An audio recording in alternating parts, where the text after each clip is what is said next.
ত্রয়োদশ জাতীয় সংসদ নির্বাচনে কারচুপির অভিযোগে করা মামলা আমলে নিয়ে ঢাকা-4 ও ঢাকা-16 আসনের ব্যালট পেপার, রেজাল্ট শিট ও অন্যান্য নির্বাচনী সরঞ্জামাদি নির্বাচন কমিশনের হেফাজতে নেওয়ার নির্দেশ দিয়েছেন হাইকোর্ট।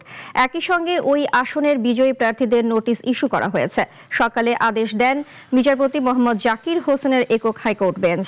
এ মামলার পরবর্তী শুনানি আগামী 8 জুন দিন নির্ধারণ করেছেন আদালত। এর আগে ত্রয়োদশ জাতীয় সংসদ নির্বাচনে কারচুপির অভিযোগ এনে হাইকোর্টে নির্বাচনী ট্রাইব্যুনালে মামলা করেন ঢাকা-4 আসনের বিএনপি প্রার্থী তানভীর আহমেদ রবিন এবং ঢাকা-16 আসনের বিএনপি প্রার্থী প্রতিমন্ত্রী আমিনুল হক।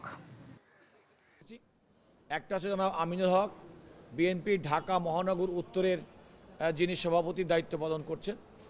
আরেকটি হচ্ছে ঢাকা মহানগর দক্ষিণের তানভীর আহমেদ, যিনি ঢাকা-4 আসন থেকে নির্বাচনে প্রতিদ্বন্দ্বিতা করেছেন এবং মহানগর বিএনপির দায়িত্বশীল নেতা।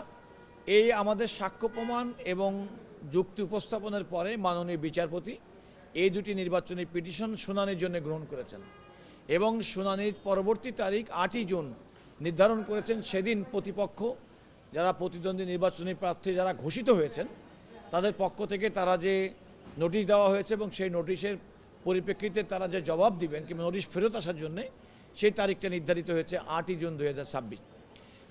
আদালত আরেকটি অন্তর্বর্তীকাল